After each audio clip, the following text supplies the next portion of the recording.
2024 IPL தொடர் இன்னும் சில வாரங்களில் துவங்க உள்ள நிலையில் சென்னை சூப்பர் கிங்ஸ் அணிக்கு அதிர்ஷ்டம் அளித்துள்ளது.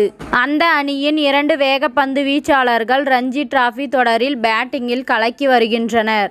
அதன் காரணமாக அவர்களை பின்வரிசையில் ஆல்ரவுண்டர்களாக பயன்படுத்த வாய்ப்பு ஏற்பட்டிருக்கிறது. அந்த 2 வீரர்கள் துஷார் தேஷ்பாண்டே மற்றும் சதுல் தாக்கூர். இவர்களில் துஷார் இதுவரை பேட்டிங்கில் பெரிய தாக்கத்தை ஏற்படுத்தியதில்லை.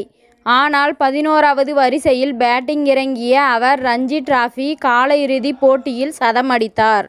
அடுத்து ரஞ்சி டிராபி அரையிறுதிப் போட்டியில் தமிழ்நாடு அணிக்கு எதிராக அதிரடி ஆட்டம் ஆடி சதம் அடித்திருக்கிறார் சதுல் தாக்கூர். அவர் 105 பந்துகளில் 109 ரன்கள் குவித்தார். இருவருமே ரஞ்சி டிராபி டெஸ்ட் போட்டிகளில் அதிரடியாக ஆடி சதம் அடித்து தங்களின் பேட்டிங்கை நிரூபித்திருக்கிறார்கள்.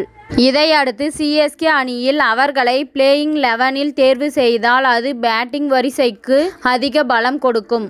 எனவே வேகப்பந்து வீச்சாளர்களான சதுல் தாக்கூர் மற்றும் துஷார் தேஷ்பாண்டே CSK அணியில் முக்கிய இடத்தை பெற வாய்ப்புள்ளது. இதுவரை CSK அணிக்கு ஆல்ரவுண்டர்களை தேர்வு செய்வதில் பெரிய குழப்பம் இருக்கும்.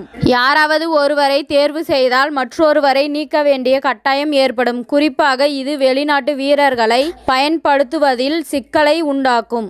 ஆனால் இந்த முறை இவர்கள் இருவரும் பேட்டிங்கில் கை கொடுத்து இருப்பதால் CSK அணி கூடுதல் ஸ்பெஷலிஸ்ட் பந்துவீச்சாளர்களை களமிறக்கலாம்.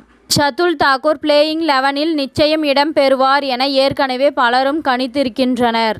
ஒருவேளை தீபக் சாகர் ஃபார்ம் சரியில்லை என்றாலோ காயம் ஏற்பட்டாலோ துஷார் தேஷ்பாண்டே அவருக்கு மாற்றாக அணியில் நிரந்தர இடம் பிடிக்க வாய்ப்புள்ளது.